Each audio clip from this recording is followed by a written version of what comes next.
Welcome to WatchMojo, and today we're looking at the all-time worst games that have sold over 1 million copies.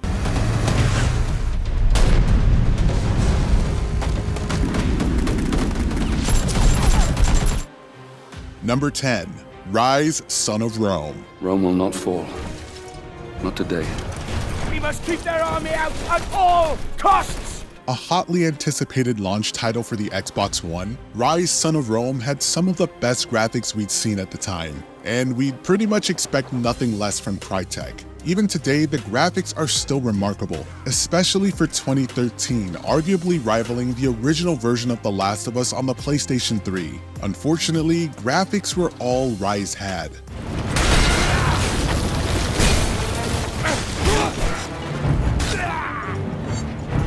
With poorly implemented Kinect voice commands and an overall unimaginative story, Ryse Son of Rome was promptly forgotten. And yet, because of its position as a launch title for the brand new Xbox One, it still managed to sell an estimated 1.3 million copies. However, this was still far below the expectation of 5 million. Fight for your father. Fight for your legion. Fight for Rome. Number 9. Dead Rising 4.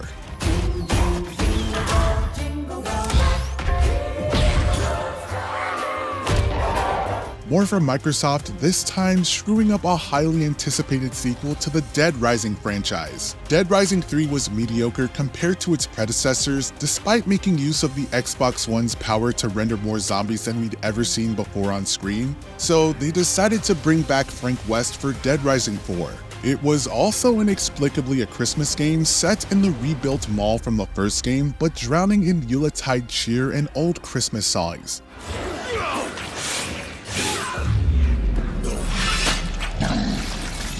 It managed to move roughly 1.28 million copies, though that was less than Microsoft and Capcom hoped and about half the sales of Dead Rising 3. We wonder how many people also bought the DLC necessary to see the true ending of the game.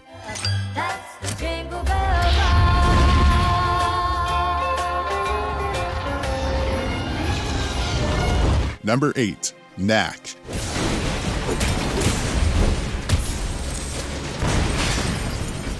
It's not just Microsoft releasing bad launch titles though. In November 2013, Sony and Japan studio gave us Knack, one of the first PS4 exclusive games. If you bought a PS4 at launch, it may have even come with the game, which perhaps contributes to its high sales figures. It's definitely not that bad, and maybe if they had the chance to make a sequel and develop the concept more, that sequel would have been better received. Except they didn't do that, and Knack 2 was even more lackluster. It's outrageous that Knack managed to get a sequel while Days Gone didn't, although maybe those 2 million copies sold had something to do with it.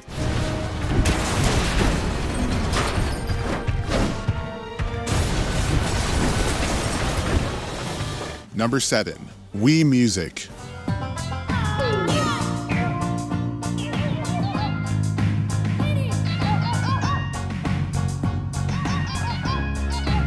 Despite being a flagship Wii title making extensive use of the Wii motion controls, Wii Music couldn't reach the lofty heights of Wii Sports, Wii Fit, or even Wii Play. It sold significantly less than those games, which all reached an audience of tens of millions during those early, heady days of motion controls. But it still somehow managed to sell 2.65 million copies worldwide. Conceptually, it made sense at the time. A simple rhythm game that didn't require the extra peripherals of Guitar Hero. Unfortunately, people already had those peripherals and Nintendo didn't want to license any music, so you were left playing the Zelda theme or public domain Victorian songs like My Grandfather's Clock.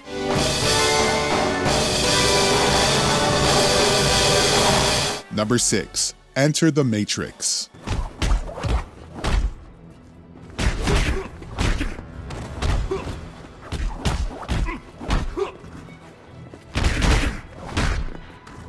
The year was 2003, a year famous for seeing the release of not one, but two Matrix movies. Reloaded and Revolutions followed up 1990's genre-defining sci-fi epic to a somewhat mixed response. At the same time though, Shiny Entertainment was hard at work on a tie-in video game, Enter the Matrix, which was itself written and directed by the Wachowskis.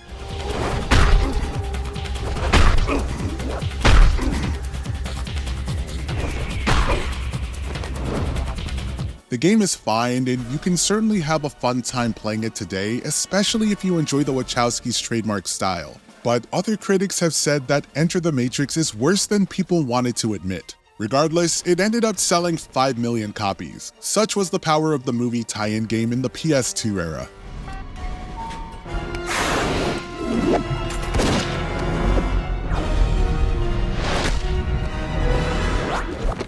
Number 5. Link's crossbow training.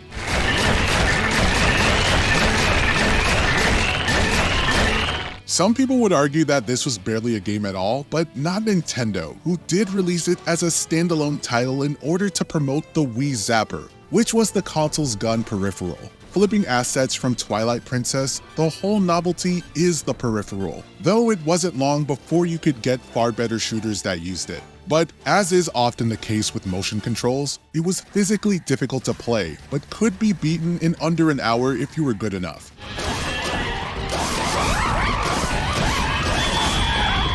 Despite all that, it eventually sold a total of 5.79 million copies, though it's not clear how many of those people actually wanted to play it versus them just wanting the zapper.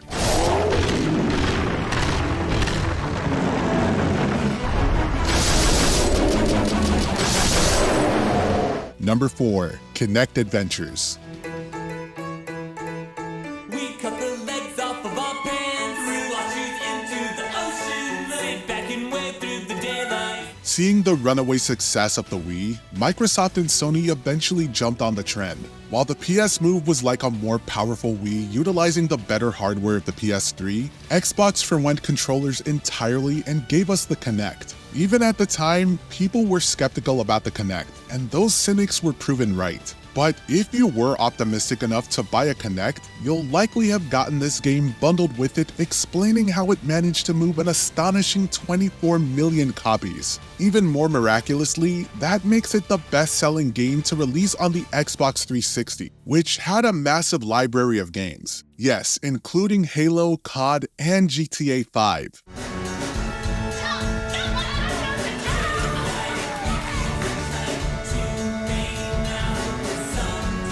Number 3. Call of Duty Vanguard.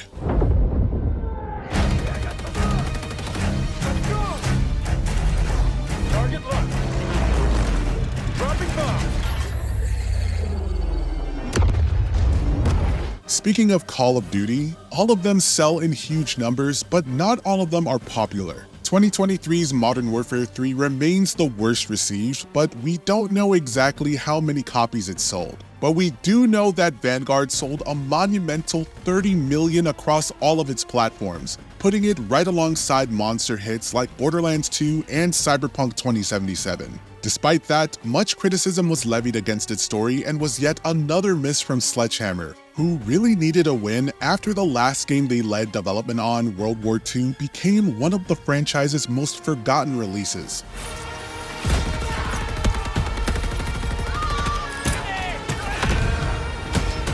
Vanguard was not that win, and despite tens of millions of players, Activision viewed it as a commercial failure.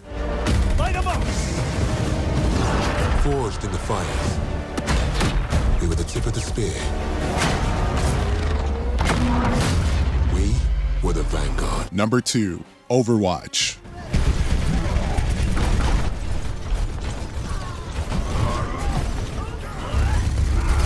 It's one of the few games to have publicly declared that it made over $1 billion, up there with greats like GTA 5 and Red Dead Redemption 2.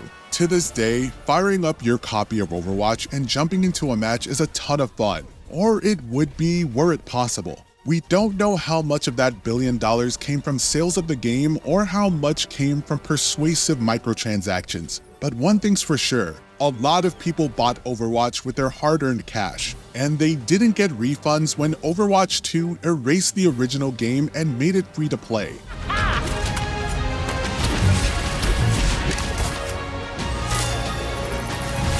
But hey, at least now we have Marvel Rivals.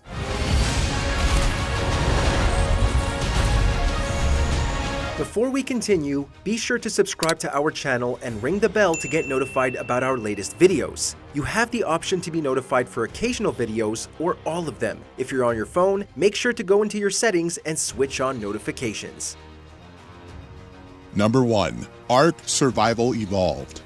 There's still a huge player base enjoying Ark Survival Evolved and its many expansions to this day. And in fairness, there's a lot to love about Ark, but there's also a lot not to love, like the grindiness of its gameplay and how long you'd spend gathering crafting materials. Though the survival elements and original pitch about genuine dinosaurs set it apart from its closest competitor Monster Hunter, when you're competing with Monster Hunter in the first place, you'd better make a 10 out of 10 game. Ark just isn't that, and yet somehow it remains the 4th best-selling game ever with 76 million copies out there. Let us know which awful games you wish you'd never spent money on.